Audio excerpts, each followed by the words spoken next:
Bienvenidos al Hotel Jorge Juan con Javier Aznar, un podcast de Vanity Fair y Seagrams.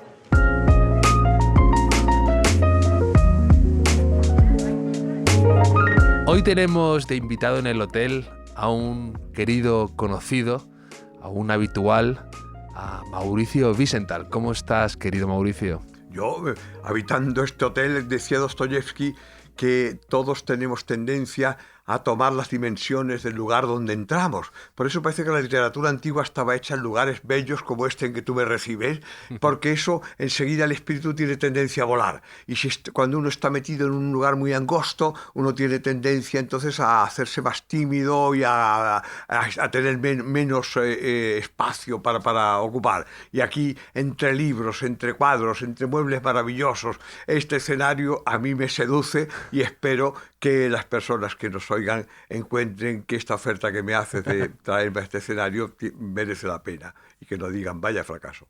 No te puedes hacer una idea de lo que me apetecía charlar contigo cara a cara, porque la última vez que hablamos tuvo que ser telefónicamente por motivos de aquella pandemia que ya queremos olvidar.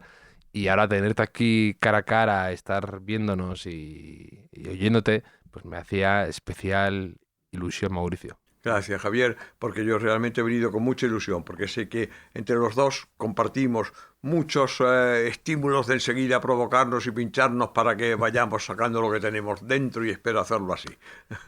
Acabas de publicar tu nuevo libro que has estado firmando y hablando sobre él en la Feria del Libro, que se llama Las Reinas del Mar, Memorias de una vida aventurera.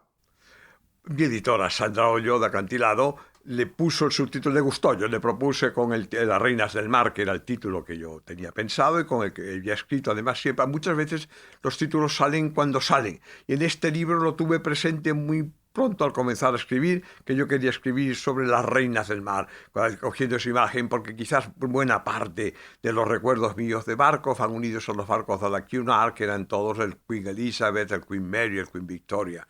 O sea, y eso me daba me motivó de las reinas del mar. Y entonces, Sandra me dijo, las memorias de una vida aventurera, que yo le había puesto como subtítulo, dice, me gusta, yo te lo pongo también ahí. Y dije, oye, hay que advertirle a los lectores que son unas memorias noveladas, porque hay una idea, que es la idea de que las memorias van a ser como una crónica. A mí eso me molesta, yo no soy un cronista y además no me gustaría nunca hacer una crónica que pretenda ser objetiva, porque creo que se miente terriblemente cuando uno pretende ser objetivo, porque entonces te preservas, no te entregas, porque sabes que si estás poniendo mucho, que ya quieres hablarlo con una precisión como un reloj, vas a acabar haciendo mentiras y ajustando tus palabras. Y a mí me gusta volar cuando escribo, abandonarme. Por eso es un libro de mar. ¿Cómo no se va a abandonar uno a la cuna del mar, a las olas, a la marea, a los cambios de meridiano? El mar tiene algo maravilloso para unas memorias, porque el mar no tiene alambradas, no tiene fronteras. Y eso a mí me permite al escribir. Me dicen algunos lectores que ya lo han ido leyendo, lo han conocido.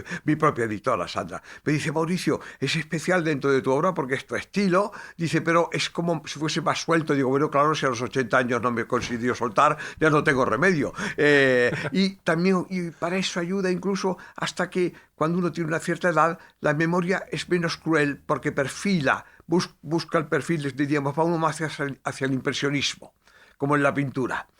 Porque no te ves obligado a la crueldad aquella de someterlo todo a la realidad absoluta o pretendida, perfilando cada volumen, perfilando cada detalle. No, hablaría en unos términos picasianos, dejas que la naturaleza, o de Cézanne, que la naturaleza y que la atmósfera conforme también la forma de los seres que estamos viviendo en ella. Y estamos rodeados todos de un aura, y ese aura nos está también conformando nuestro perfil, nuestra imagen. Y eso, abandonarse a eso en literatura, significa dejar que el escenario también hable, que no solo sea el personaje que está en escena, sino todo lo que tiene detrás lo está contemplando el espectador. Y eso hace falta llevarlo al libro. Por eso es maravillosa la novela, porque la novela contiene el teatro, contiene el escenario, contiene a los personajes, contiene la narración, contiene el tiempo, contiene los saltos contra el tiempo, lo contiene todo. La novela en eso es una maravilla para el escritor.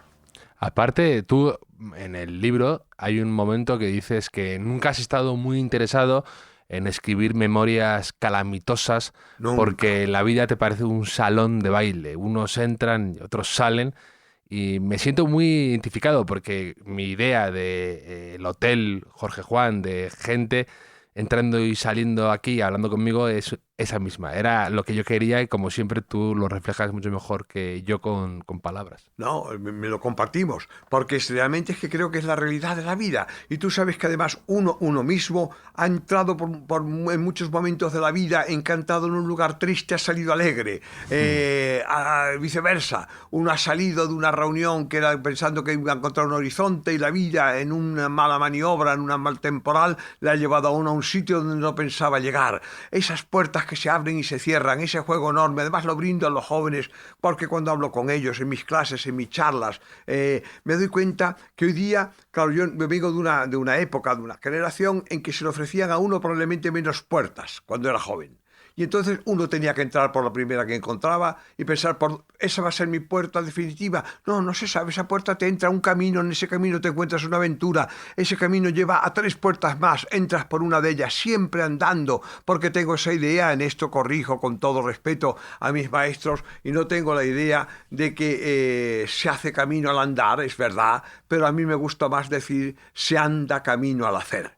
Todo lo que sé hacer es estar abriendo camino. Y mientras que quedarse delante de una puerta con un pasmo, pensando será la puerta definitiva de mi vida, será el momento justo del amor definitivo de mi vida, eso me parece una salvajada. Eso no se sabe hasta que no se vive, porque va llegando en el caminar.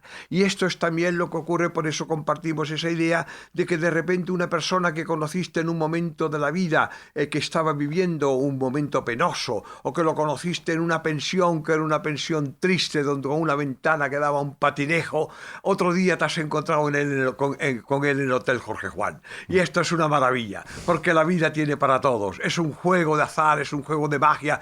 Hay un libro que recomendaría de un francés que se llama Le Jeu, los juegos, de Roger Caillois, que es un ensayista que a mí me marcó en mi juventud, porque dice que todos los juegos, para mí la vida es un juego sin duda, y todos los juegos se pueden resumir haciendo una síntesis. La síntesis siempre es buena porque hay que llegar a un momento, no se puede estar todo el día, hoy hay una manía de hacerlo todo analítico, y si uno se pasa todo el día analizando no llega nunca a una conclusión.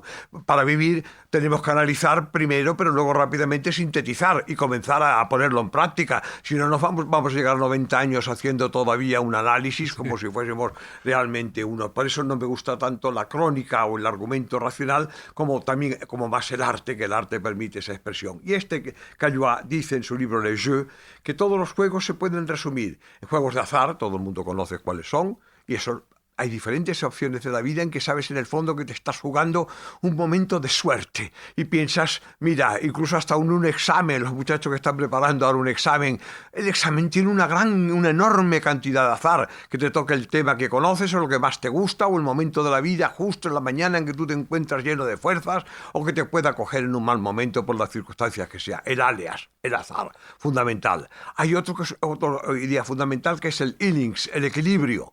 Porque todos los juegos, aquellos es el juego de los niños. Los niños son fundamentales para el juego y claro, a los niños a todos les gusta subirse en un columpio o subirse en un caballito, o sea, hacer un juego de equilibrio. Por eso Nietzsche utiliza, claro, los maestros han sabido todo eso antes de que Roger Caillois incluso lo explicase en su ensayo. Y por ejemplo, Nietzsche juega en el Zaratustra fundamentalmente con la idea del funámbulo. El funámbulo, aquel que se pasea sobre un alambre y se pasea sobre el público con el riesgo y llevando un balancín para bajar el centro de gravedad, para equilibrar sus pasos.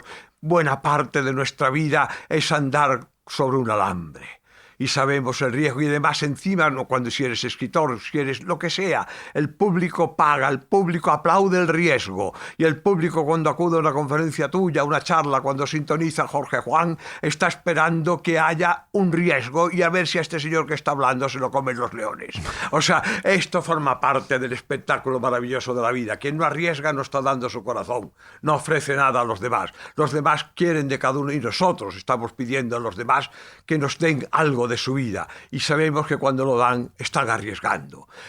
Este es el aspecto del equilibrio que decíamos. Luego hay otro que es bien conocido en el juego, que es el agón, la agonística, que el niño ya pequeño le dice a su padre: mira papá lo que acabo de hacer con la bicicleta. El otro que compite con la hermanita o con el amigo que tiene al lado: he llegado primero, he llegado segundo, hoy he conseguido subir esta cuesta. O sea, es la agonística. Eso, la competencia forma parte fundamental del juego, pero hoy día casi todo parece que se reduce a los juegos de competencia, porque evidentemente los deportes nos dan mucho esa idea agonística, y entonces todos somos ídolos de un equipo de fútbol o de un tenista que nos gusta, y ahí sí que está fundamentalmente la idea del agón, de la competencia. No es mi juego preferido, porque como no es mi juego preferido si es en exclusiva, porque veo que hay otros muchos más, como los que voy citando, porque luego hay para mí el que es más grande de todos los juegos, mucho mejor que la copa mejor que pueda haber del mundo o el mejor espectáculo deportivo para mí, que es el juego de las máscaras, el teatro. La vida nos exige cambiar 20.000 veces de máscaras. No nos entenderíamos si no vamos adaptando nuestra sonrisa, nuestro juego, nuestra atención a los retos que nos ofrece la vida. Somos actores dentro de un escenario muy difícil y todos sabemos que nos han tocado interpretar los grandes papeles de la tragedia griega, todos. Por eso los griegos educaban en la paideia al pueblo a través del teatro. Tenían el coro, que era el que representaba al pueblo y que iba presentando las grandes preguntas, y el actor, cambiando de máscara, iba respondiendo a esas grandes preguntas. Para mí eso es la vida. Y finalmente es muy importante la máscara, porque una de las grandes transformaciones de la vida es la final. Esa parece que nuestra cultura no quiere hablar nunca de ella. Es la transformación de la enfermedad y de la muerte. Aquellos que hemos visto todos los seres queridos, que de repente un día vas viendo que van cambiando esa máscara. Y te das cuenta que esa máscara es la última que vas a ver de ellos, y la tuya tiene que ser la máscara del amor final, de despedida. Ese es el teatro de la vida. No hay otro. No se ha descubierto otro. Todo lo demás sí que es una mentira. La verdad está ahí. La verdad está en ese juego en que hemos encontrado a todos, a nuestros seres queridos, a nuestros amigos, incluso a los que no son tan amigos. Los hemos encontrado en momentos buenos, en momentos malos. Los que quieren fosilizar la vida y pensar que uno nace y se convierte en aquel que dice yo nunca pierdo, o esos superhombres, esa idea colosalista de la existencia, me parece que conduce a terribles guerras mundiales, a terribles disputas, que no deja lugar a los más juguetones, a los más pequeños, a los más seductores, a los más encantadores, que son aquellos que cada día te ofrecen ese nuevo juego de teatro, y que piensas: hoy bailamos, mañana nos hacemos una promesa, pasado salimos a una excursión y vemos el horizonte, y mañana nos embarcamos en el mar y salimos a buscar unos horizontes nuevos y a no querer nunca ir a parar, como yo hago en este libro, que es el leitmotiv de esta novela, no querer lugar nunca, no querer parar nunca en Ítaca. Ítaca no, Ítaca es el final. Ítaca es algo que cuando lo has llegado a ello ya has perdido toda tu epopeya. Lo bonito es buscar. Sí, era también lo que te quería comentar, que en el libro dices que nunca has querido llegar a Ítaca porque te has pasado la vida huyendo de ella. Escapar fue tu estímulo y el horizonte de tu existencia, salvarte de la tribu, de los caciques y las costumbres locales y de todo eso que llaman dulce hogar. Sí, porque eso suele acabar con alguien que piensa siempre en el kilómetro cero. A mí me da horror, porque pienso, habiendo tantos kilómetros, no me quiero quedar en el cero, porque es como el quietismo absoluto, y me parece que volvemos al Padre Molino y a una literatura budista que me da a mí, no es una forma parte de mi espíritu europeo, que es un espíritu activo. Entonces, como soy un espíritu activo y provengo, además me he educado en España, hablo la lengua española, y toda mi epopeya está basada en la gesta, y la gesta es el gesto, la gesta es la gestión, la gesta es la acción. Entonces me parece que todos nuestros héroes se hicieron en el camino, y se hicieron en sus idealismos, en los tortazos que reciben, en los sueños que tienen, en las ideas, en los idealismos que les lleva a intentar salvar a unos galeotes o intentar siempre ayudar a alguien. Se basan en la acción, en el movimiento, en salir al camino para hacer algo, para no quedarse sentado esperando que se te caiga el sol encima. Eso no es nuestra cultura, no provenimos de esa cultura. Hay cosas muy interesantes en culturas quietistas, pero la nuestra no fue esa. La nuestra de europeo es la idea de salir al camino, crear, hacer, construir, comerciar, hablar idiomas, salir de la tribu, porque la tribu finalmente acaba con unos señores de Ítaca cuando llegas que dicen nuestras cerezas son las únicas en el mundo. ¿Cómo van a ser las únicas en el mundo con la cantidad de cerezas que hay en el mundo y de lugares que cultivan frutos maravillosos? Entonces salgamos de nuestras fronteras. Decía Dumas, la inmortalidad comienza en la frontera. Es verdad, a mí me gustan mucho los pueblos de frontera. Cuando llego a un sitio donde hay un cambio, por ejemplo, cuando llego a Algeciras, pienso qué lugar tan maravilloso tienes delante, la roca de Gibraltar. Lo ves tú, los que más nacionalistas empeñados defienden si Gibraltar es español o no español, si lo robaron o no lo robaron. Y yo cuando estoy allí veo aquel peñón maravilloso, lo veo. Para mí, que soy español, estoy viéndoles Algeciras, lo veo todo iluminado y pienso encima, además, qué bonito está y están pagando la luz los ingleses. O sea, entonces a mí me dan la cena maravillosa desde Algeciras y yo desde la línea y lo disfruto mucho también.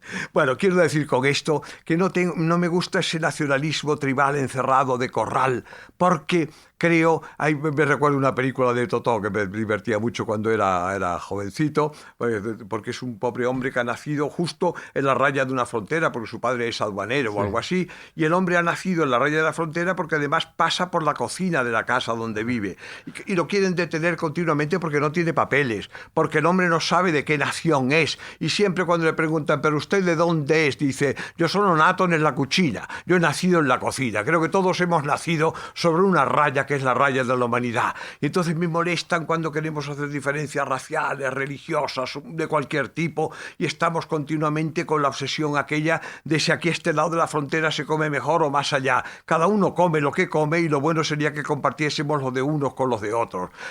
Asia tiene como Dios maravilloso el arroz.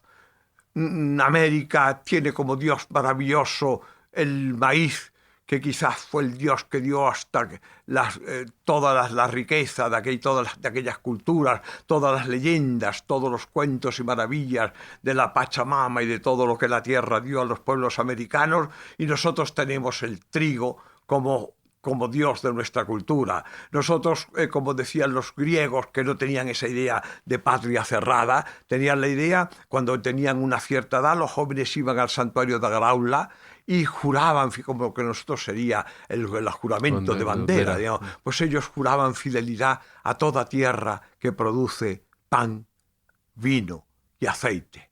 Son los dioses nuestros de nuestra comida, de nuestro Mediterráneo.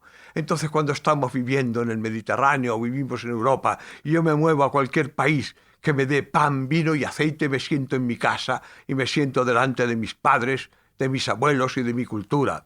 Y sin embargo, es verdad que cuando llego a lo mejor a una sociedad que tiene otro tipo de comidas, noto extranjero, y por eso voy intentando aprender qué es lo que ellos están comiendo, cómo condimentan, cómo hacen la cocina, y eso es lo que me va integrando en el viaje de la vida. Llegar a Ítaca. Mira, al final de la vida, los que llegaron parece a un final de revelación muy grande, como Nietzsche. Me parece que al final del todo hay un cierto grado de delirio, un cierto grado de confusión, un cierto grado de lo que ellos llaman la locura. Casi todos esos místicos han llegado finalmente a ese lugar donde que para mí es el mar, que es el reino de Neptuno, es el reino donde se confunden, ya se quitan los perfiles son crueles y uno vive como en el mar, en esa navegación acunada, unas veces con tormentas, otras veces sencillamente con la ola larga del Atlántico o con la ola corta del Mediterráneo. Eso para mí es el viaje. Además, también a lo largo de tus páginas estás muy interesado en ofrecer banquetes al lector. Mucho. De comida y de olores. Está muy presente. Mucho, Javier. Mucho, porque creo hay otra cosa que a lo largo de la historia hemos ido haciendo, me parece, de una manera muy injusta, combatiendo la carne, combatiendo la materia como fundamento del pecado, del fracaso o de no sé qué, cuando la materia es el fundamento de la belleza y la materia tiende por sí misma a sublimarse en espíritu, porque la palabra cuando se pronuncia tiene sabor, tiene un sonido. Y todo eso a la vez está expresando que, o puede llegar a expresar las cosas más prosaicas de la vida cotidiana, pero también el espíritu más maravilloso de lo que ustedes consideren la canción más bonita o de lo que ustedes consideran el poema más grande que han oído. Esa es la sublimación de la palabra en espíritu. Eso es el arte, el artista, del escritor. Me duele como escritor que de repente se hable hoy día de la literatura como confundiéndola con el periodismo. Cuidado, el periodismo me refiero cuando es crónica. El cronista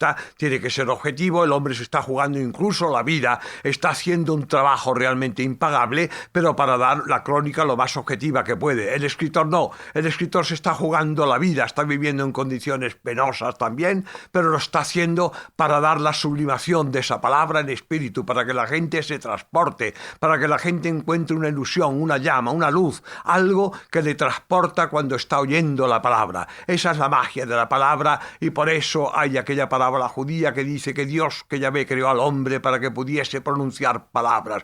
Qué bellísima idea de que se buscó en la creación alguien que modulase la palabra. Y al modularla encontraba en el alma, encontraba el espíritu. Y al encontrar el espíritu encontraba los dones del espíritu que se van olvidando. Yo me eduqué todavía en España, pero también en Francia, en Alemania, en Inglaterra, en escuelas donde se utilizaba mucho la palabra esprit, la palabra espíritu. Cuando hacíamos una redacción nos decían: hoy vamos a hacer una redacción sobre el esprit de Saint-Exupéry, o sobre el esprit de Wilde, o sobre el espíritu de Cervantes, porque lo que nos queda después de la lectura es el espíritu del autor. Y esa idea, precisamente, para mí es muy importante, que busquemos esa manifestación en la que hay algo de luz, de ilusión, de síntesis a la vez, no todo análisis, no todo queriendo ser una argumentación racionalista, pensando que todo lo otro es mentira. No, hay una enorme verdad en las cosas que salen del alma. La primera verdad, la más patente,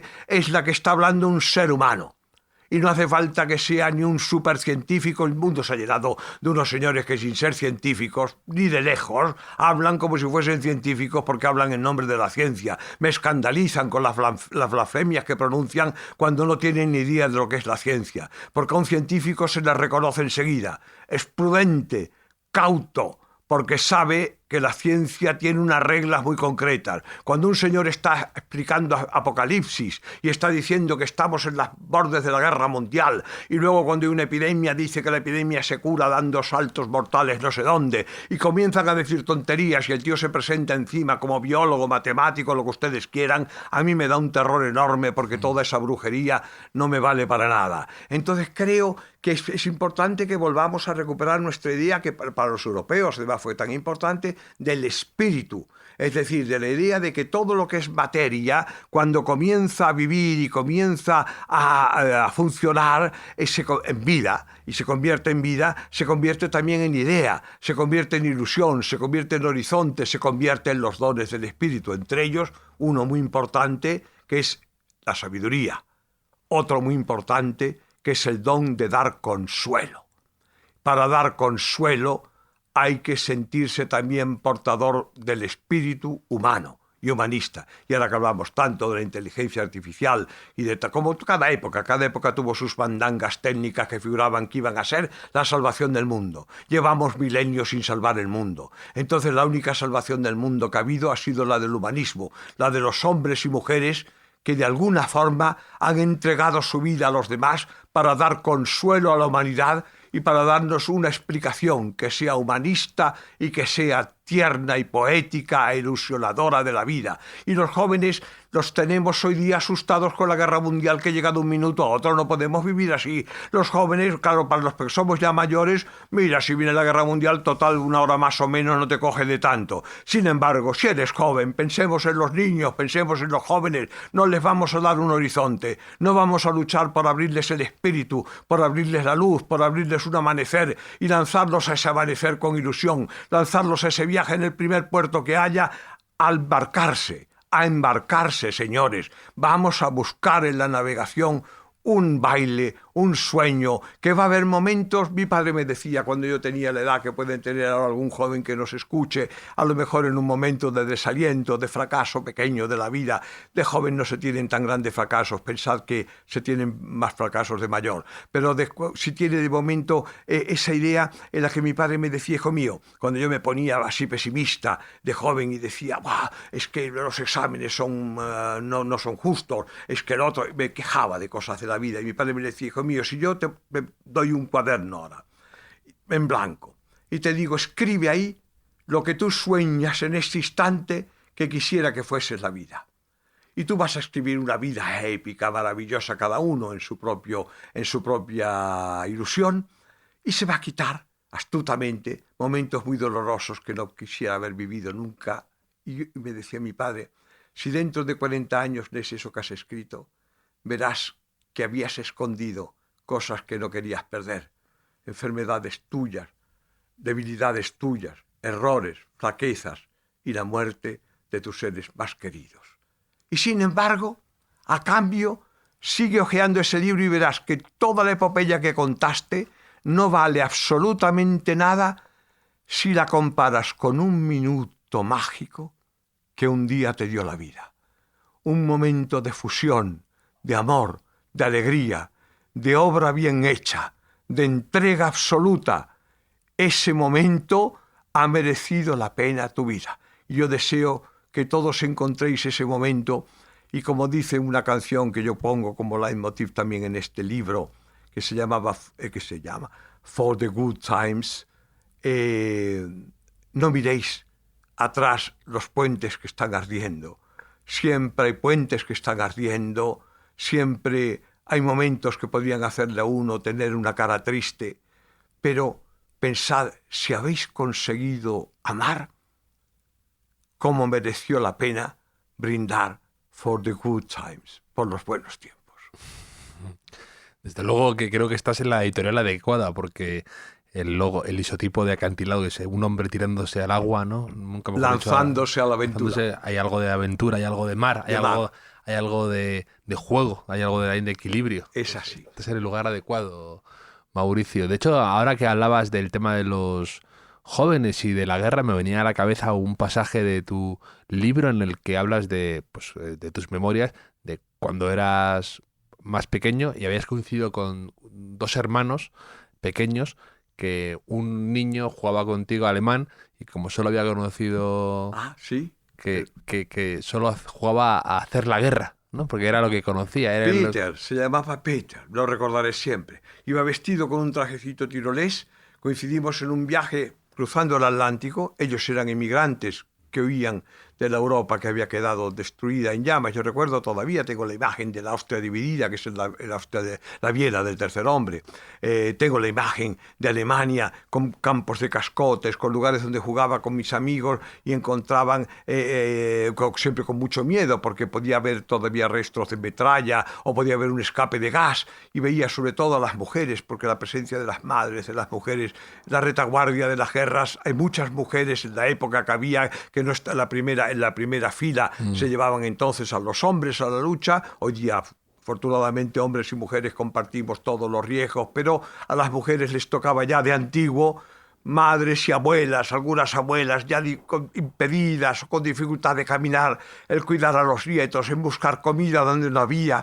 Y les recuerdo, mayores con unos cubos trayendo el agua de una fuente lejana a su casa, y recuerdo aquel mundo en ruinas, que es lo que queda de las guerras. Entonces, recuerdas esa imagen de este niño con el que cruzaba el Atlántico, Peter, que solamente sabía jugar a la guerra. Iba vestido con un trajecito tirolés y me acogía cualquier cosa que tenía, era para él un fusil. Y todos los juegos con él acababan siempre en coger lo que fuese una hamaca de cubierta, lo que sea, convertirla en unas parihuelas y llevar a los heridos. Ese era el juego que él tenía. Por contra, su hermana Era muy curioso, las mujeres son más precoces que nosotros los hombres, era una niña, era un niño también, y hablaba con ella, y yo le compartía con ella los libros que yo tenía de canciones alemanas, que mi padre me había dado, que eran canciones muy bonitas, con poemas de Goethe, de Heine, canciones de cuna, canciones preciosas, y ella se emocionaba al tenerlos en las manos, porque eran los recuerdos de su infancia, una infancia que ella va perdiendo Su mundo de ayer. en momentos acelerados. Así es, porque en el exilio, en la emigración, en el alejarse de Alemania, de una Alemania destruida y de todo lo que había vivido en la guerra de violencia, de injusticia, de horrores, o sea, ella que había perdido esa infancia en eso, aquellos libros con canciones de cuna, con canciones dedicadas a una violeta en un prado, con canciones dedicadas todas a momentos suaves y delicados de la vida, a ella la emocionaba. Pero era tan curiosa porque era ya mujer, mientras que yo era todavía niño, que mientras yo compartía estas cosas sin saber, intentando consolarla, cuando en el fondo estaba despertándole recuerdos de tristeza, era ella la que me tapaba los ojos y me decía: Mauricio, no pienses más. Ese es el espíritu era el de ella. Porque curiosamente el espíritu en hebreo no es masculino, es femenino. Ruach. Nosotros traducimos el espíritu, pero sería la espíritu. Hay una presencia femenina, es una presencia maternal, es una presencia consoladora. Todos los dones del espíritu tienen una parte de algo que podríamos pronunciarlos todos en femenino. Y por eso cuando yo hablo de la mar, que los que somos aficionados al mar le ponemos el femenino, la mar es que tiene para todos nosotros ese espíritu precisamente de acogida, de ternura, de agua finalmente, porque somos hijos del agua y el agua es nuestra madre. Y por eso uno cuando se encuentra en el mar, a los que nos gusta viajar por el mar, encontramos también esa presencia que nos está acogiendo continuamente, ese medio que nos es más tierno, por ejemplo, que el aire. Y este es incluso que la tierra, que para nosotros es más duro, el mar. Hablando de mujeres y de el mar y de los viajes que has hecho, el libro también hay una presencia recurrente de Sara, que hablas de ella y que entiendo que era tu mujer, ¿no? Sí, yo cambio los nombres, juego Sí, en el juego sí. de escenarios, De máscaras, es lo que más sí. me divierte de la literatura, el juego de máscaras, y mi mujer se reía mucho conmigo cuando yo le iba dando diferentes nombres y le iba colocando en diferentes escenarios, y evidentemente aquí hay todo, evidentemente también con recuerdo, porque eso me gustaría decirlo, nuestra memoria, por eso tengo miedo cuando quieren ser memorias objetivas, porque ocultamos que en el fondo nuestro amor y nuestro mayor amor en la vida es también resultado de otros amores. Y seríamos injustos si no lo dijésemos. Entonces, sin embargo, cuando quieres ser objetivos, ocultas. Es mejor tener, como hacían los griegos, un nombre, o como han hecho los grandes dramaturgos, o como ha hecho, estoy convencido, que en Romeo y Julieta, fijaos que Shakespeare ni siquiera conocía Verona. Tan no lo conocía que en el Romeo y Julieta, Verona es una ciudad a orillas del mar. Eso es lo maravilloso del teatro. Porque después de ver Romeo y Julieta, tú vas a buscar a Verona y te importa poco que haya dicho si está a orillas del mar o donde esté. Es decir, la literatura y el mito se convierten en leyenda a través de esos juegos de colores, como en un teatro o como en una pintura o en una música. El músico tiene una ventaja, que cuando no lleva letra, que es cuando es solamente música sinfónica, que es que la gente no entiende en realidad qué es lo que está diciendo y se queda con la parte más espiritual. Y por eso goza tanto, porque no ha perfilado como tiene que perfilar el escritor con la palabra o con el nombre. Pues esta figura de Sara es esa figura que simboliza lo que es mi idea del amor, que tiene una parte buena de amor, de humor, tiene una buena parte de aventura, tiene una buena parte de inesperado, porque me cuesta, cuidado, y soy en esto muy cauteloso y cuidadoso, porque cada uno encuentra el amor donde lo encuentra y en quien lo encuentra. Pero para mí el amor me llegó en un momento determinado de la vida cuando menos lo esperaba y en las circunstancias que diríamos para mí eran menos racionales. era como un milagro, como una aparición. Llega cuando llega, y por eso creo que muchos de los que guardan un rencor al amor y tienen como una idea, una soltería rencorosa profunda en la vida, es porque han estado buscando siempre el amor en la conveniencia, en el momento oportuno, en el aplauso de los demás, en el éxito de la sociedad, en la gran boda con 5.000 invitados. El amor aparece de otra manera. El amor es un ángel asustadizo, pequeño, maravilloso, y aparece cuando menos lo esperamos, en un callejón oscuro, en un día sin pan, o en un momento de alegría, de fiesta, de simpatía ingenuo, y el amor aparece a cada uno cuando quiera, pero difícilmente en la conveniencia, en lo previsto, en lo calculado, porque el amor suele ser lo contrario del cálculo. El amor forma parte del mundo del juego. Por lo tanto, tiene su parte de azar, y en la parte de azar hay una parte de pérdida. El amor muchas veces, como me hace recordar una vez más a Nietzsche, cuando Nietzsche dice en contra de estos que hoy día hablan diciendo yo siempre gano, yo no pierdo ni cuando juego al parchís, dicen frases que a mí me resultan escandalosísimas y de una brutalidad tremenda. Y ahora les doy la frase de Nietzsche para que vean la diferencia entre los espíritus. Nietzsche dice: he jugado tanto y he perdido que cuando gano me pregunto, ¿no habré hecho trampas? Lo más bello del juego es jugarlo sin trampas, señores, perdiendo las veces que haga falta, porque el que pierde no es el que aparentemente ha perdido, sino el que ha hecho trampas. También dices algo que me gusta mucho y que tiene que ver con algunas conversaciones que he tenido recientemente, que te consideras un enemigo de la prisa. Y por Mucho. eso creo que viajar en barco y leer durante días de travesía o estar escribiendo tiene mucho que ver con eso, ¿no? Encontrar el placer precisamente en huir no solo de Ítaca, sino también de la prisa. De la prisa, y curiosamente para mí una contradicción más de aquella, porque decimos, el espíritu está lleno de este juego de contradicciones, porque para que me conozcan yo tengo que descubrir siempre mis cartas para que vean que quien les habla ya lo ven, es hiperactivo, hipertenso, y por lo tanto sería la víctima típica de la prisa o de intentar ir empujando en una cola. Jamás lo he hecho y me da terror hoy día la gente que viene empujando cuando uno está en una cola, porque el mundo se ha llenado de eso, pero no solamente el que empuja es un joven que viene apresurado, no, ni mucho menos. Yo me he encontrado pocos jóvenes empujando. A mí me empuja a lo mejor un señor que tiene más edad todavía que yo, que trae una prisa que no sabe dónde va, porque el final lo tiene incluso más cerca que yo. Por lo tanto, y esto me recuerda en el mundo de los barcos. Mi mujer se reía cuando yo utilizaba esta frase porque era un poco escandalosa, en una cola, y Pierre Danino es un escritor francés que escribió un libro de viajes de mar que le llama Los turistócratas, hablando de los turistas hoy día que se consideran, son como señores feudales del turismo. Les inviste, el salir de viaje les inviste de una especie de aristocracia extraña que les hace empujar a los demás y tener unas prisas, o despreciar a un pobre vendedor que está en un mercado vendiendo unos cachivaches pequeñitos de artesanía que el hombre ha dejado su vida y los ve allí discutiendo un escenario penoso, discutiéndole el precio al pobre hombre, ¿no? Entonces Danino tiene una escena en que él está en una cola esperando para embarcar en un barco, y de repente hay uno detrás con las maletas y todo que le empuja y se los va a comer. Y el hombre se vuelve y le dice: oiga usted, no empuje, que aquí todos somos millonarios.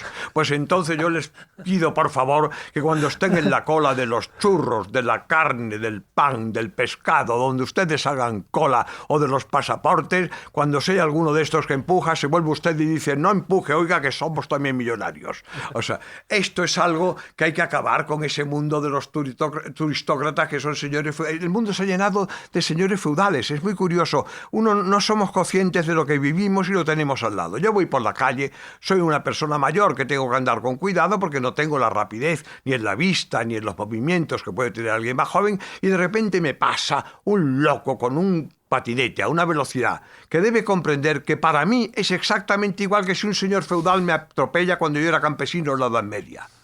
Y este señor, sin embargo, se considera que él forma parte de los buenos, porque hemos creado, como siempre, unas divisiones de los buenos y de los malos. Los malos es el pobre señor que lleva un tráiler, que es el que te trae la comida. Y ahí ten cuidado con enorme porque lleva un camión y es el malo por poco que el pobre hombre haga o tenga un despiste. Sin embargo, el otro que va en el patinete es el bueno, no sé por qué. Y el pobre niño y el pobre anciano que están jugando en la calle tienen que sufrir aquel que va a caballo.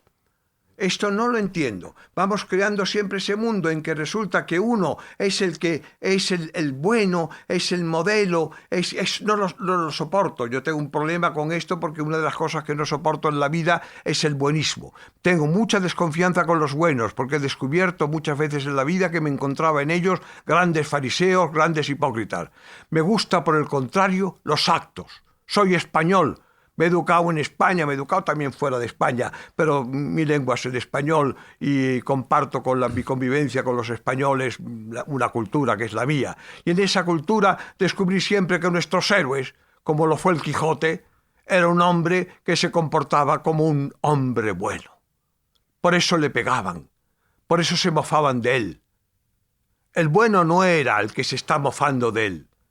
El bueno era precisamente él que intentaba liberar a los galeotes o que intentaba salvar a una muchacha o confundir a una muchacha que estaba en una taberna haciendo un oficio difícil y él la intentaba ver, o la miraba, no la intentaba, la miraba, la veía como una mujer y la cantaba como si fuese nada menos que una princesa. O sea, este es el alma del bueno. En Rusia lo tiene muy bonito entendido. Por eso creo más en el idiota de Dostoyevsky que en los buenos que me van inventando hoy día. En Rusia, el idiota es el bueno. Aquí es el listo. Esto no me gusta. Porque precisamente nuestro Quijote no era un listo. Nuestro Quijote era un idiota.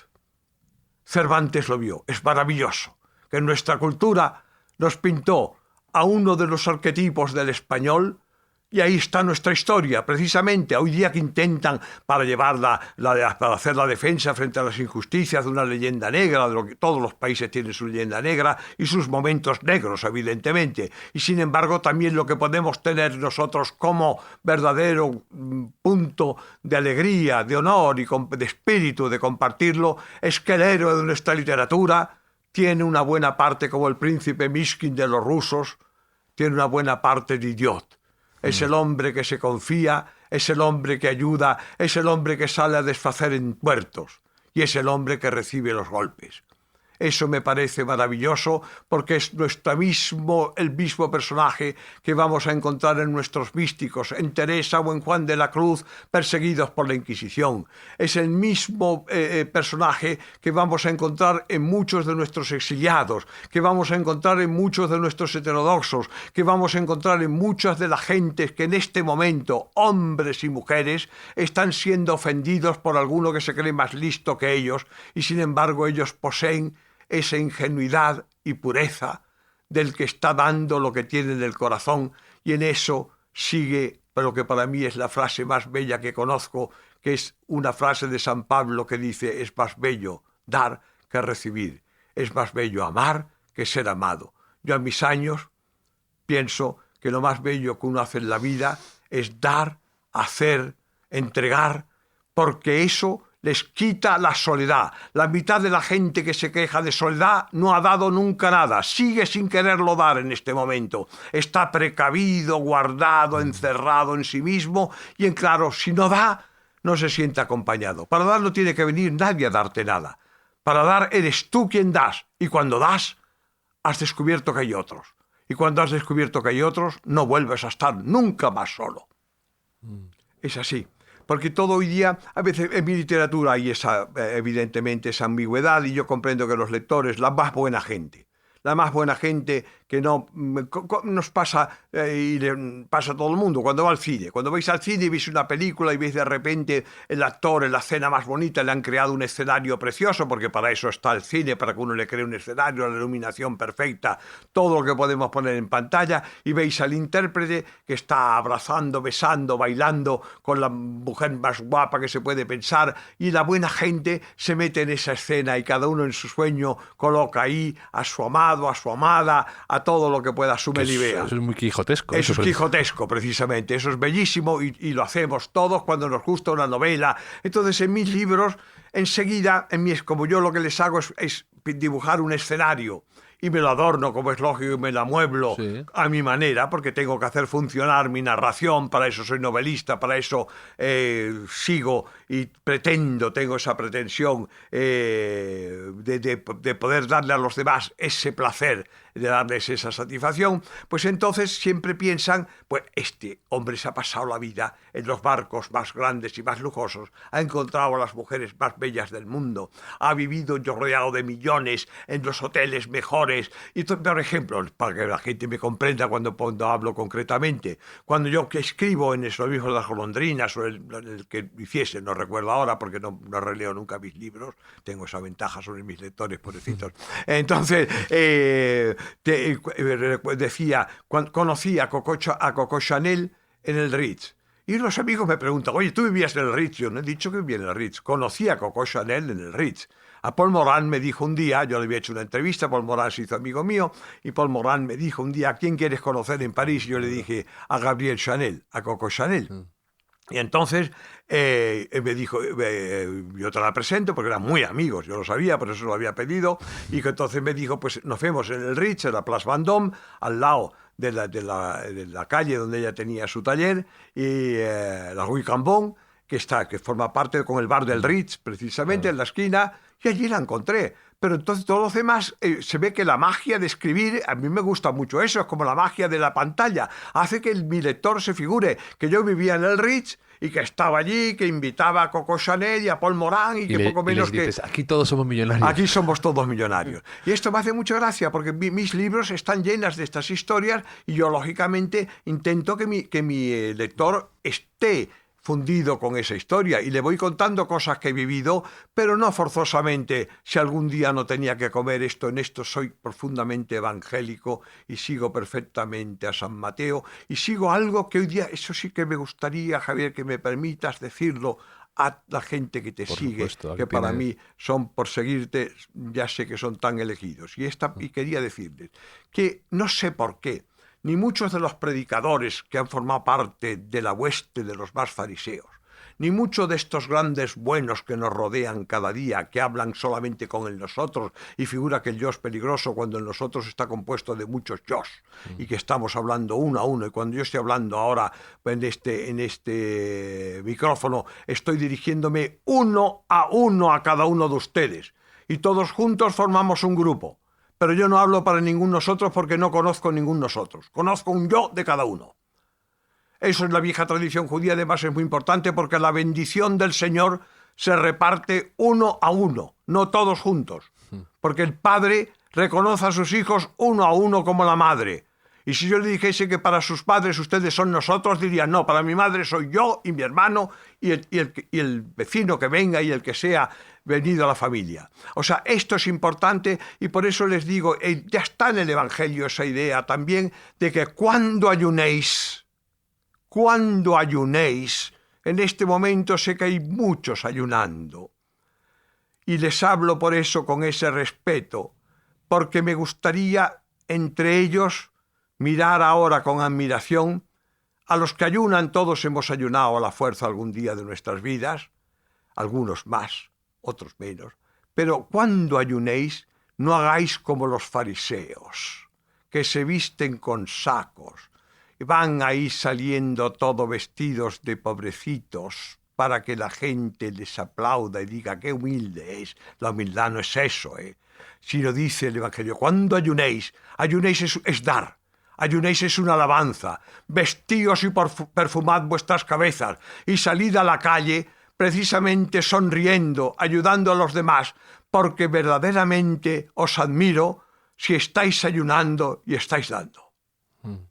Además, creo que los que te leemos y conocemos tus historias, sabemos encontrar esos momentos tuyos en los que no necesariamente has tenido una habitación fija en el Ritz.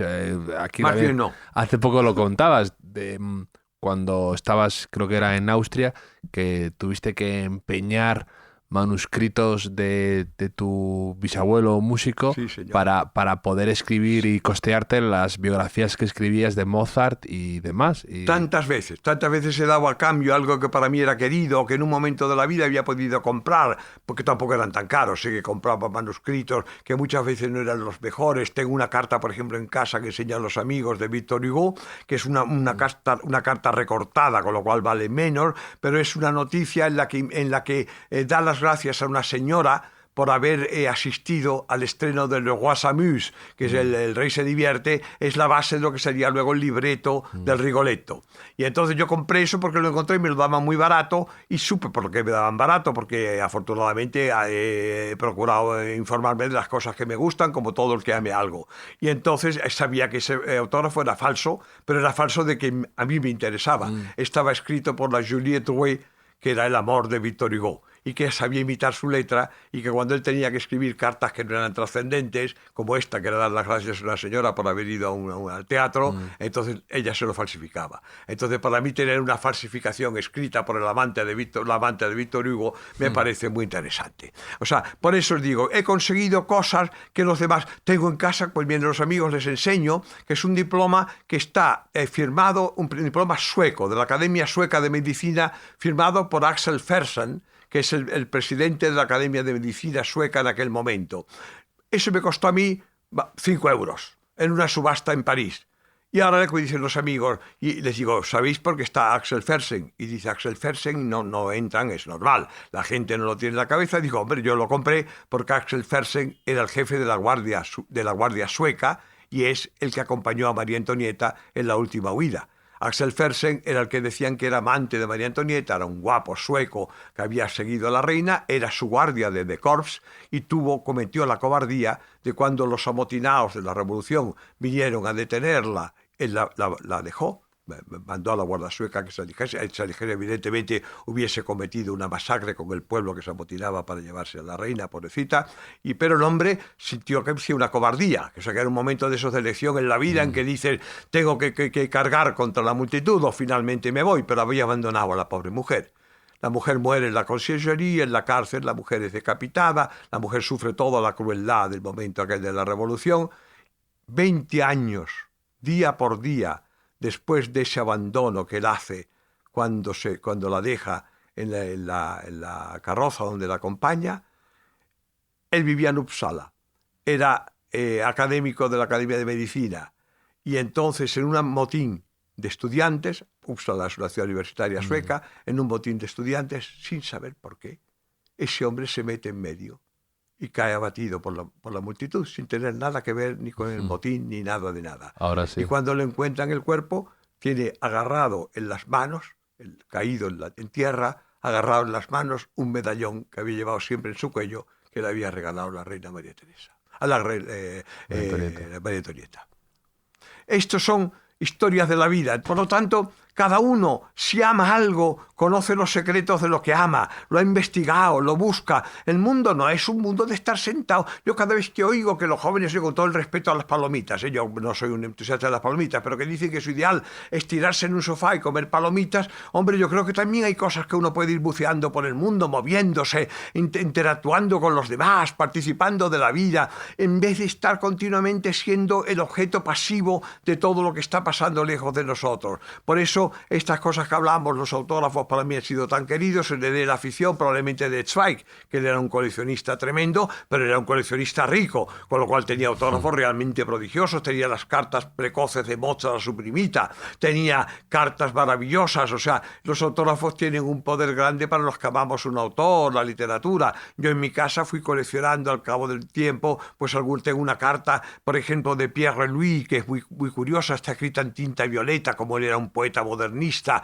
pues con una letra maravillosa, ampulosa, preciosa, y la carta la tengo una carta de Lamartine, tengo una carta de Lord Byron, que Lord Byron rechaza que se le atribuyó la redacción, la novela del vampiro, que es una de aquellas que escribieron el grupo con Mary Shelley, que estaban en el lago Le Mans, en el lago de Ginebra, cuando se escribió el Frankenstein. Y entonces el vampiro, como Byron estaba allí presente, se le atribuyó a él, ¿no? El vampiro lo escribió Polidori, que era el médico que llevaba a Byron con él siempre, que era un un delirante total, tan delirante que fue el que cuando Byron estaba ya en Missolonghi en sus últimos días combatiendo por la libertad de Grecia, otro Quijote, otro idealista, otro hombre de espíritu, combatir por la libertad de Grecia.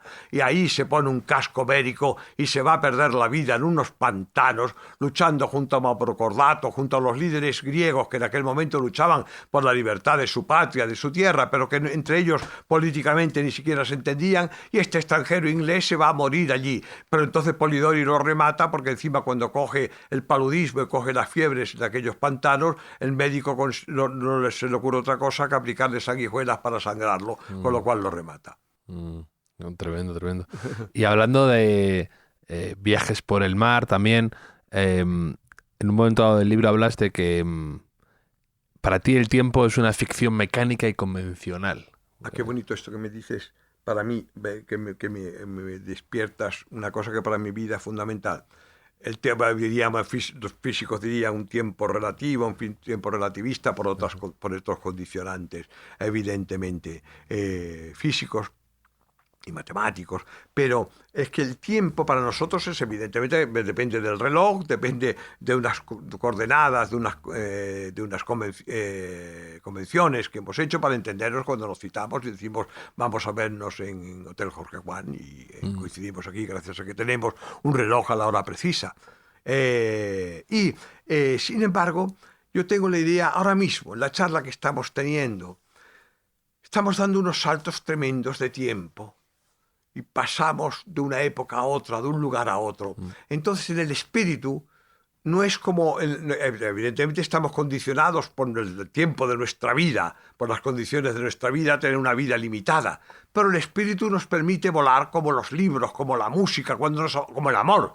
Cuando nos abandonamos a lo que llamamos espíritu, volamos sobre las convenciones de tiempo. Y cualquiera de los que nos conocen, y tanto más si son jóvenes como yo lo había sido, que quizás ahora lo sea, quizás seguramente también sigo siéndolo, que se encandilan, se arroban cuando están ante una meditación de su espíritu.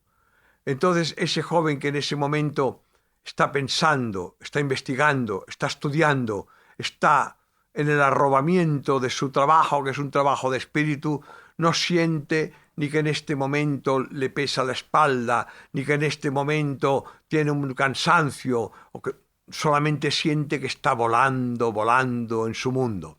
Pues eso hace que el tiempo para mí sea algo que hay que tratarlo cuando estamos hablando en novela, y por eso tuve un maestro que era John Bonington Priestley, que fue profesor en Cambridge. Era un personaje dramaturgo. En una época tuvo mucha fama. Yo he visto aquí en España obras suyas, no recuerdo ahora por qué actores, pero seguramente eran de los mejores del tiempo. Sería Marsillac, serían actores de este tipo. El tiempo y los Conway. Las obras de teatro suyas, el primer acto puede estar pasando en 1919, el segundo acto es 1940, el tercer acto es 1902, yo que sí. De manera que él juega con el tiempo como quiere. Y someter a los personajes a este cambio de época y de tiempo hace para mí lo más cercano a la vida. Con lo cual, esta gente que quiere estar todo el tiempo diciendo esto, por eso me ha gustado que me hagas tanto esa pregunta, que son víctimas de lo que llaman lo moderno o la moda. Es decir, un modo de ser que se está sin duda además patrocinando, sin duda porque los negocios necesitan ir cambiando la moda cada temporada, porque si no, pobre gente, se van a morir con los vestidos que tienen de 1918. Pero una cosa es que cuando uno lea una revista de modas, sea que lo que está leyendo y comprenda que hay que cambiar la moda, y otra cosa es que uno dependa para toda la vida la moda, y digan esto es de moda, lo otro está de modé. En el tiempo que dura una vida humana, ¿usted es capaz de ver algo de modé? Yo sigo llevando mi corbata de lazo, que es la que llevaba Ortega y Gasset, Zweig, o que llevaba mi padre y mi abuelo. El sombrero me lo pongo cada vez que me da la gana, el mismo. Cuando daba mis clases en Estados Unidos tenía siempre mucho cuidado de provocar ese escándalo simpático entre mis alumnos, presentándome siempre en las clases, en el campus, con mi sombrero y mi corbata de lazo. Allí todos los profesores querían ser jóvenes. Se tiraban al suelo con los alumnos, se ponían una gorra de béisbol, aunque no habían jugado nunca nada al béisbol, eran incapaces de jugar porque eran unos muermos terroríficos, pero aficionaban e engañaban a los jóvenes tirándose al suelo para figurar que eran jóvenes. Yo no. Yo soy el maestro. Llevo muchos años de trabajo, de estudio, me pesan los huesos. Soy mucho menos ágil que mis alumnos. Benditos sean ellos que pueden saltar y que pueden todavía vivir y volar lo que yo ya no puedo hacer. Y por eso, por respeto a ellos, me presento así. Pero el último día de clase llevé como veía que ellos me miraban con esa ironía pero simpática, diciendo el viejo profesor nos viene aquí a ver de esta manera, encontré una camisa donde me hice estampar una frase de Godwin y que él era famoso porque decía unas frases así que muchas veces sonaban sin sentido pero que tenían luego un sentido profundo. El idiota, una vez más una frase de idiota que sabéis que de vez en cuando el idiota suelta los humoristas lo utilizan mucho, que va de tonto pero ha dicho una cosa que tiene trascendencia, y la frase decía: no tires nunca nada a la papelera sin sacar primero una fotocopia. O sea, esto era mi lema frente a mis alumnos. Yo soy un hombre para tirar a la papelera, queridos amigos, pero saquen ustedes, por favor, una fotocopia, la guardan por algún lugar. También hablas en el libro hablas y elogias la llegada a Nueva York en barco también, por ejemplo, que dices que es una ciudad a la que es mejor ver desde cierta distancia que más de cerca. Para mí sí, porque creo que por eso tiene tanto éxito en el cine. Cualquier película donde se comienza todo con un zoom acercándose luego luego entrarás en un apartamento que está situado en la Quinta Avenida, donde te dé la gana, y ya entras en la vida interior de la ciudad. Pero el acercamiento en el barco, cuando vas entrando en el Hudson, cuando pasas de Ellis Island, de la Estatua de la Libertad, y entras, como además el puerto está en el centro de la ciudad, la llegada por mar, que además se suele llegar, porque los barcos calculan la llegada al amanecer, y nos suele llegar cuando todavía las luces de Manhattan los rascacielos están brillando, están encendidas, y luego se va apareciendo la ciudad en la mañana. Y esto somos a veces en las entradas en invierno son de un frío enorme después de haber cruzado el Atlántico Norte, a veces con nieve, con temporal. Es una escena maravillosa. Y luego por eso yo acabo esta novelita, o como queráis llamarle a este libro, con ese paseo que le hago dar a mi acompañante por ese Nueva York que la gente no suele ver, que es un Nueva York que mezcla las épocas, donde voy citando desde el lugar donde vivió Allan Poe, voy citando al monumento que Sisi, la emperatriz, dedicó al poeta Heine, lo que no tiene en Austria, y voy siguiendo también esos momentos de lo que llamaríamos de esas puertas que se van abriendo y cerrando. Y hago porque eso era en la época de la ley seca, en la época del prohibicionismo, todo se disimulaba detrás de negocios falsos, de manera que ustedes veían un cartel que decía floristería, y entraban en la floristería y eso comunicaba por un pasillo a un bar donde le iban a dar el alcohol. Y esa visita de Nueva York por puertas que conducen de un lado a otro todavía se puede hacer en determinados lugares. Yo recuerdo hasta una cabina telefónica que daba acceso a un lugar, había un bar donde había unos conciertos de jazz fastuosos, maravillosos, y se entraba por una cabina telefónica, como si fueses a llamar. Sí. Todo esto son recuerdos de mis tiempos. Sí, pero ahí justo cuando estáis en Nueva York, dando esos paseos por distintas épocas y lugares, hay un momento en el que tu acompañante te dice: llévame a un lugar donde se escuchen los pájaros. Y no sé si sabías, que hace poco lo leí, que esto me fascinó por completo, que hay muchos pájaros en Nueva York hoy en día que están ahí porque un farmacéutico con mucho dinero en 1890 o algo así, quiso tener y ver los pájaros que salían en las novelas de Shakespeare, que él había visto. Entonces mandó traer un montón de estorninos, de pájaros que él solo conocía de los libros. El ruiseñor, sin duda, y la alondra de Romeo y Julieta. Y los quiso meter ahí. Entonces me pareció una historia muy, muy bonita que además aúna un poco esa ambición americana con cierto romanticismo. Eso que estás diciendo ahora es justamente un ejemplo de lo que vamos haciendo en el hilo de esta charla, repitiendo una vez más, esa es la presencia de un hombre de espíritu.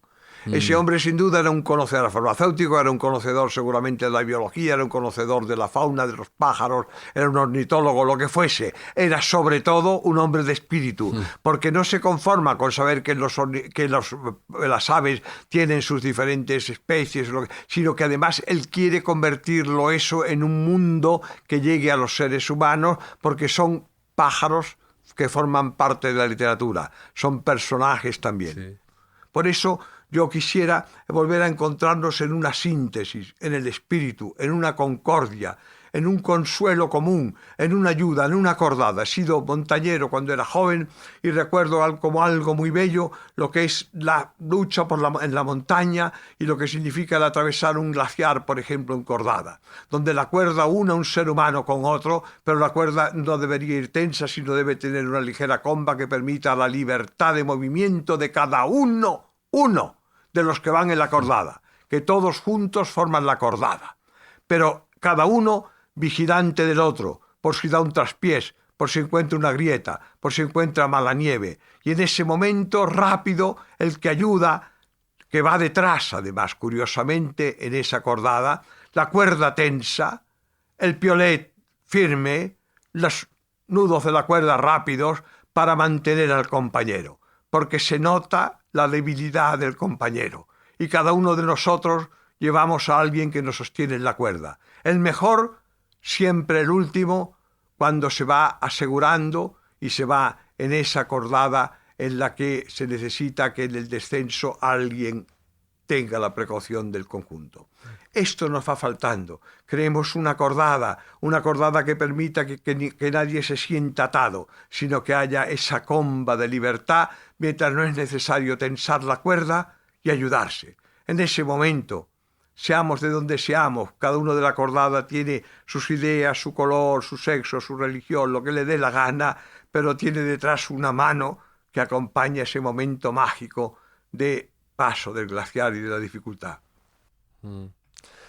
Mauricio, ¿tú después de la Feria del Libro tienes algún plan, algún viaje, alguna escapada pendiente que quieres hacer? Tú que has sido siempre muy viajero, ¿tienes algo? Yo me iré a Croacia unos días y siempre que voy me acuerdo de ti porque hay una zona en la que de repente revolotean muchas golondrinas, ¿sí?, en el casco antiguo y me hace pensar siempre en ti. Entonces voy a ir unos días a Croacia. ¿Tú tienes alguna escapada Bueno, yo me voy ahora en el verano, como hago cada verano. Cada verano yo tengo un sitio en Europa que me es especial. Ya ven que como tengo esa mezcla de tantos sitios diferentes, yo encuentro el corazón de mi historia como europeo en la Engadina, que es una región que está en el sudeste de Suiza.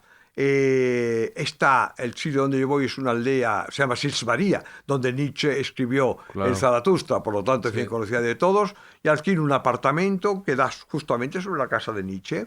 Allí me paso una semana, 10 días, lo que sea, entre lagos, que tiene un paseo fácil, porque yo a mi edad ya no subo a las montañas y ya me dedico a andar por cerca de los lagos. Hay muchos bancos, además, cuando uno ya no puede más y se agota, y se puede bancos bonitos siempre en un bonito paisaje. Y me voy allí porque es lo que llamaríamos en geografía el centro de partición de las aguas. O sea, como están los Alpes, están los glaciares, la parte más alta de los Alpes en Suiza, en este caso los picos que rodean el Corvach, el Pizzwin, todo eso son picos de 4.000 metros en alto. Y en esa zona, allí tengo esa idea porque la partición de las aguas, en las aguas está, como he dicho antes, está la madre, está el origen. Entonces allí nace, a pocos kilómetros, nace en Donaueschingen, nace el Danubio. A pocos kilómetros nace el Rin, a pocos kilómetros nace el Danubio. O sea, los ríos verticales, los pistones de Europa, los ríos industriales, los ríos del Vals, como el Danubio, que corren en esa dirección desde oeste hacia este para ir a desembocar al Mar Negro. Entonces, el mismo lugar donde voy se llama la Engadina, porque ellos en el dialecto local le llaman En al río Inn, que es el que va a Innsbruck, por lo tanto es el afluente del Danubio.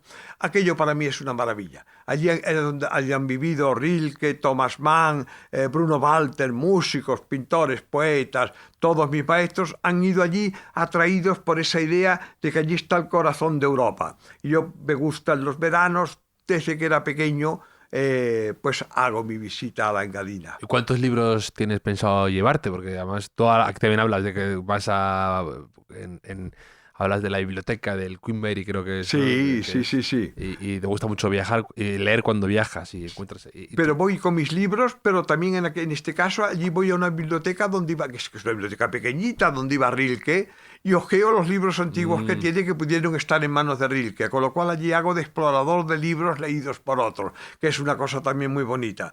Y esto me paso horas allí, porque además estoy tranquilo, y si no, también en el hotel, esto sí me llevo algunos de mis libros, y como los subrayo tantas veces, los releo, les busco diferentes niveles de lectura, leo a ratos en voz alta, porque me gusta encontrar la música del autor, porque la música del autor les he puesto sin querer antes ese ejemplo de mi intento de recuperar el corazón, el aliento de Marceline de Valmore, la poetisa, de descubrirlo subiendo una escalera donde ella vivía. Pues lo mismo veo en cada escritor cuando leo la frase, los que tienen el periodo largo de la frase, los momentos en que utilizan la acentuación para crear las pausas, cómo encadenan una frase con otra, lo contrario de lo que querría hacer un gramático técnico. El gramático técnico tiene otro oficio diferente del mío. Esto es una de las cosas que me preocupan cuando se descubren, cuando se confunden a un periodista, cronista, corresponsal con un escritor de novela,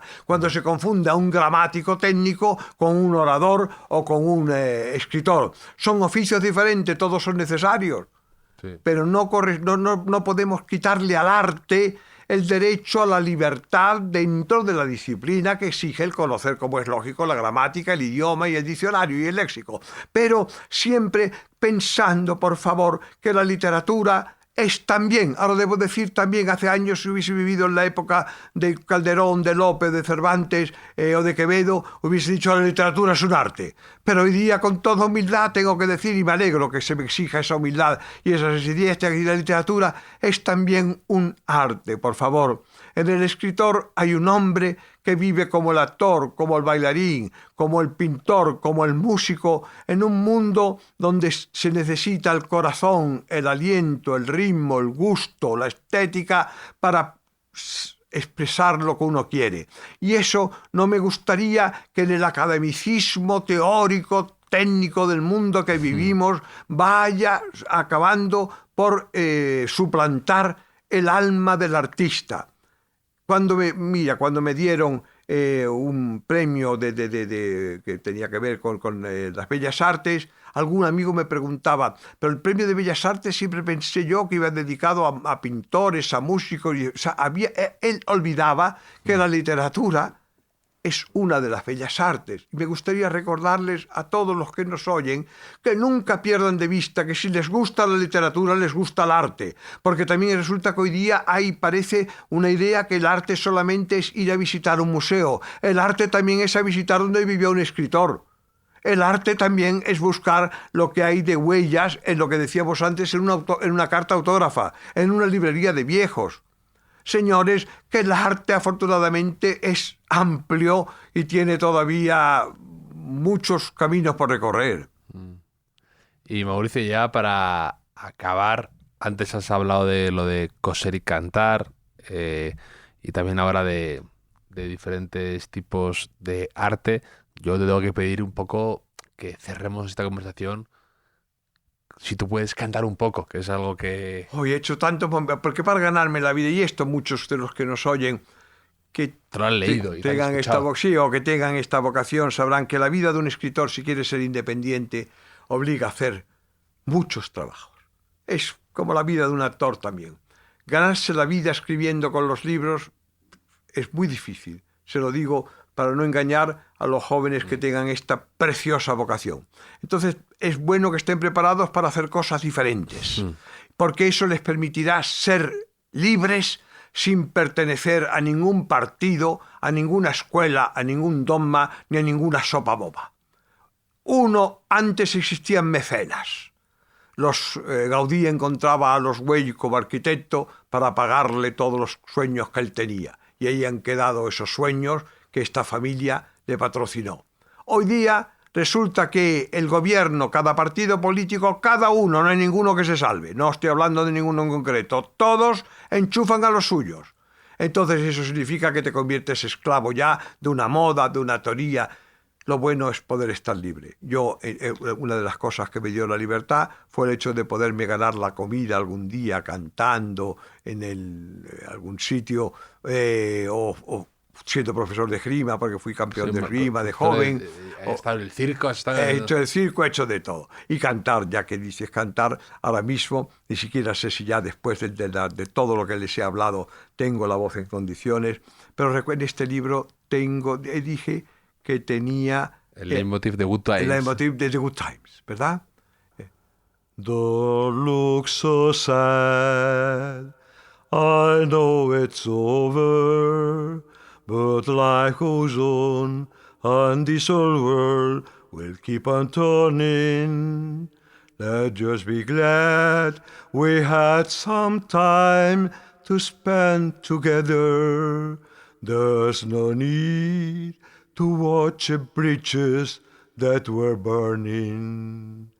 Lay your head upon my pillow, hold your warm and tender body close to mine. Hear the whisper of the raindrop blowing soft across the window. And believe me, ya lo sigo más porque ya me canso y me emociono. Ahí habla de los puentes Gracias. ardiendo que comentabas. Sí, señor. Es un recuerdo de viejos tiempos y de viejos momentos que me gustaría que acompañen al lector de la novela, porque la novela está trufada con estos recuerdos de época de mi juventud. Me he ido haciendo mayor siguiéndola, porque mis libros duran mucho tiempo. La empecé siendo joven, en un viaje en barco, y quizás sale ahora cuando yo llevaba sobre ella toda mi vida. Cruzando, te diría, si no hay 50 viajes a través del Atlántico, a través del Pacífico, en Asia, en África, por todos los puertos del mundo, por todos los lugares. Siempre evitando la alambrada, que decías. Evitando las alambradas y buscando la fusión. De manera que ¿sabes? Para mí, incluso en los idiomas, cuando hablamos los idiomas romances, que tú estás, por ejemplo, tú estás vienes desde Estambul, donde has estado oyendo el idioma turco y entras en el mundo de los idiomas helénicos, en Grecia. Luego te pasas a Italia, escuchas los diferentes dialectos. No se habla lo mismo en Trieste que en Nápoles, no se dice lo mismo en Nápoles que cuando estás en Civitavecchia. En Civitavecchia no es lo mismo que en Génova. O sea, vas escuchando, luego en Cataluña, Valencia. Es una gloria, es una maravilla. O sea, encontrarse esa riqueza en pequeño. Es que esta es Europa, no es tan grande. Otros continentes son enormes. Uno, cuando entra en Asia o entra en América, confunde las distancias, porque los europeos tenemos siempre la idea de que todo está cercano. Porque, claro, este es un continente muy fácil de recorrer. Y por eso no comprendo por qué ahora presumimos de ser tan diferentes si de un lado al otro se va en medio paseo. Es así.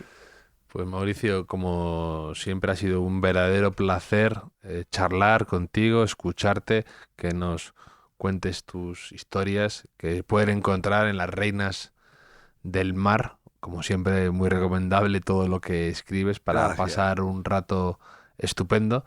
Y nada, solo decirte que espero que de ti queden muchas fotocopias, porque las personas únicas como tú hay que saber mantenerlas. La fotocopia iremos juntos. Gracias, Javier.